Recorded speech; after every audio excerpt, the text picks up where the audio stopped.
xibaar yu wér te wóor ca tàng ba abonnez-vous pour ngeen di mën di jot suñuy vidéo. dal leen ak jàmm seen chaîne bi di Buzz 221 HD kii di Suzane Camara di ab personnalité politique bu kenn dootu présenté ci réew mi di Sénégal tey daal dinañ koy convoqué ci biir division des investigations criminelles ngir mu daal di ñëw daal di layoo ci coowal disparition bu Fulbert Sambou ak Didier Badji bi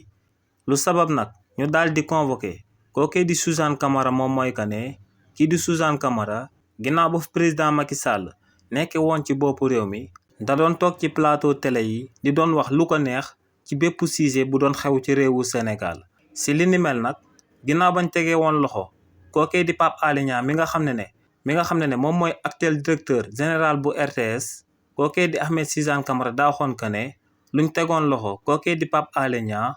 ak luñ fi daal di boom Fulbert Sambou ak Didier Badji daañoo am akub relation bu intime si li ni mel nag kenn kum bokkaloon plateau te muy Serigne Saliou Gueye da koo xamaloon que ne kàddu yooyee mu daal di yëkkati daal di wax que ne dañoo daal di boom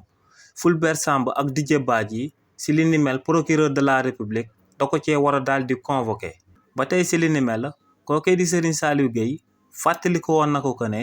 ci waxtu joojee kookee di Suzane Camara di doon yëkkati kàddu yooyee Fulbert Sambou ak Didier Badji kenn xamut exactement lan moo leen daal di dal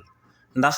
ñu bëri dañ doon wax noyade te li ni mel tamit la autopsie bi révélé woon donc ne bu Suzane Camara toogee ci plateau public daal di wax que ne ñaar ñooñee dañ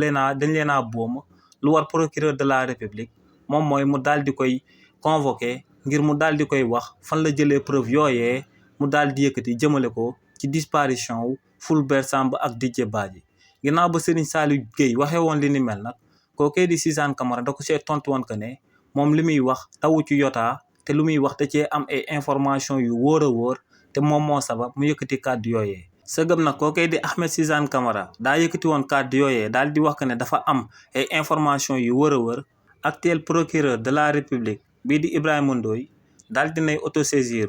daal di wax waa DIC ñu daal di koy convoqué ngir mu daal di andi preuve yooyee mu doon wax que ne da koo daal di leer naññ que ne Fulbert Sambou ak Didier Badji dañ leen a daal di boom. xibaar yu wér te wóor ca tàng ba abonnez-vous pour ngeen di mën di jot suñuy vidéo.